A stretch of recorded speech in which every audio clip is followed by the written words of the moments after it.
Yan guys, sa unbox tayo ng hanggang mabilan ng ano, tempered C53 color gold.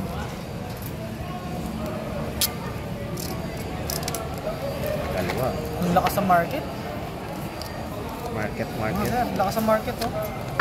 C53. C53 oh, sabay binili. Evidence.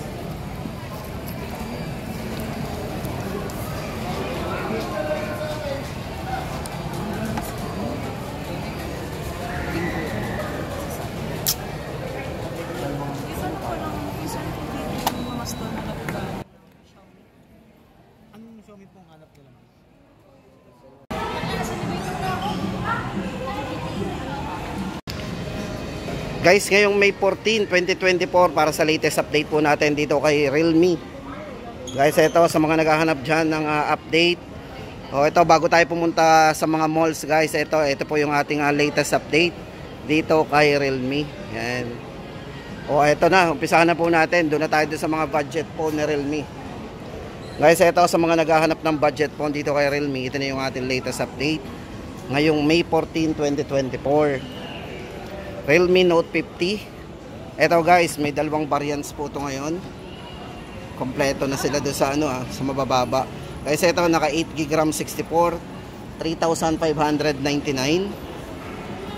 At yung kanilang 8GB RAM 128. Guys, kung gusto natin ng 128GB, meron na sila dito 4,599 lang ang presyo. Guys, maganda dito, ito yung naka IP54 na din. Budget phone na naka IP54. Yan, dust and water resistant din. Para po sa kulay, guys, ito yung kulay na pagpipilian natin. Itong blue, ito yung sky blue and midnight black. Tama-tama guys, so, sa mga pangregalo ngayon, especially ngayon malapit na yung graduation. O, diba? Tapos ito guys, kung naghahanap kayo dito kay Realme ng medyo manipis, ito manipis talaga yung phone na to, si C53. Bali ang colors nga pala nito guys, ito yung champion gold at yung kanilang midnight black. Guys, ito kasi kaya manifest, ito po ay naka 7.49mm para sa kanyang ultra slim design. Ayan, naka 33 watts fast charging din. Size po ng screen niya naka 6.7 high definition, tapos naka 90Hz po yung refresh rate nito para sa kanyang display. So napaka smooth po niyan, naka 90Hz na rin.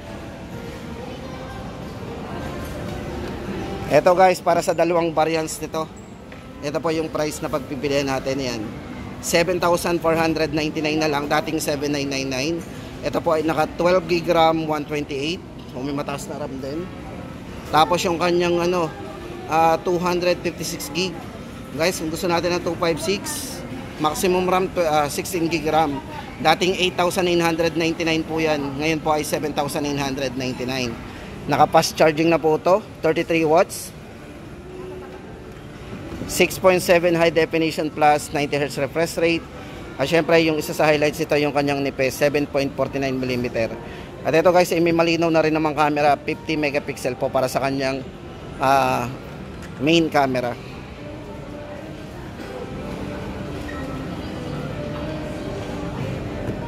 Then guys, ito, kumustahin naman natin si C55. Guys, ito C55, bali 9,999 po nakalagay dyan. Pero ang good news guys, ito ituloy-tuloy yung promo nila ngayon. May less 1,000 po ito. Yan. Bali 8,999 na lang po yan. 16GB RAM 256. Yan. Para po sa mga highlights po ng C55 guys, ito yung naka 64 megapixel. Yan, para sa kanyang AI camera. Size po ng screen ito naka 6.7 din. 90Hz refresh rate. Tapos naka full high definition plus na po yung kanyang display. At naka punch hole po yung kanyang ayan. Then guys, ito meron na rin siyang 5,000 mAh battery, pang all day battery natin. At 33 watts fast charging din. Para po sa chipset, ito ay naka MediaTek Helio G88 na rin. Yan, mga gamer, tama-tama sa inyo to. Budget phone na rin to ni Realme pagdating sa game yan. Bali 8,999 na lang po to. So double check po natin sa mga ibang store, baka hindi pa po sila naka markdown. Yan, dito po yan sa Lipa. Kung gusto nating ma-avail yung less 1,000 pa. Tapos guys, ito for Realme C67. Para po sa dalawang variants natin dito, yan. Meron po itong dalawang variants na pwede nating ma-avail. Ito para sa isang variants po nito, ito yung 16GB RAM 128, 8,999. Dating 9,999, naka-less po tayo ng 1,000 dito. At yung kanilang 256GB, 10,999. O, 11,000. Then guys, maganda dito sa kanyang ito yung mga highlights po nito. Ito yung naka 108 megapixel para sa kanyang 3x in sensor zoom. So may malinaw tayong camera dito, 108 megapixel. At kung gamer ka, tamang-tama sa inyo guys to, kasi ito naka Snapdragon. Sa mga nagtatanong dyan ng chipset na Snapdragon, ito pang si Realme C67 ay naka Snapdragon 685 chipset. At may kanipisan din po ito kasi ito naka 7.59 para sa kanyang ultra slim design.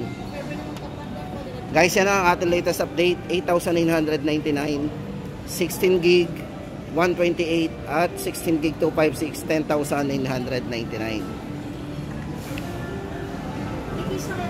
May black din pong kulay yan. At ito naman guys, kumustahin naman natin si Realme 11. Oh, yan, bali yan na rin po yung price niya, 12,999. Ito guys, dating 13,999. Ito po ay naka 16GB 256. Sobrang bilis mag-charge kasi naka 67 watts superbook charge po yan. 108 megapixel na rin po para sa kanyang Pro Light camera.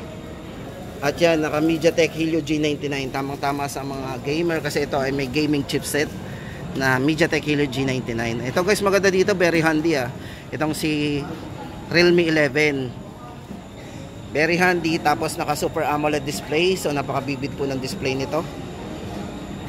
So isa po yun sa mga ma-appreciate nyo dito kay Realme 11.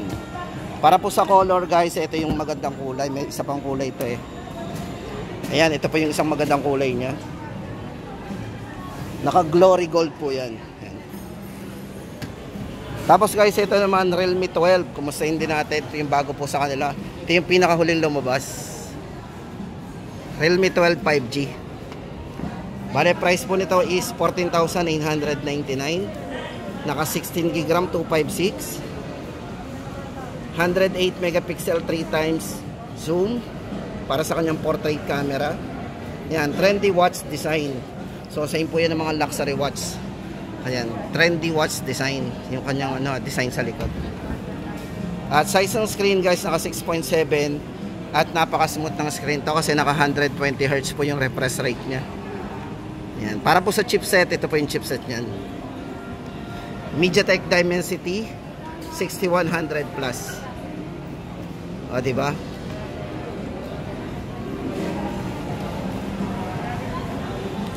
Para po sa latest update natin, Realme 12 5G, 14,999. Guys, sa mga naghahanap ng 5G, ito yung huling lumabas dito kay Realme.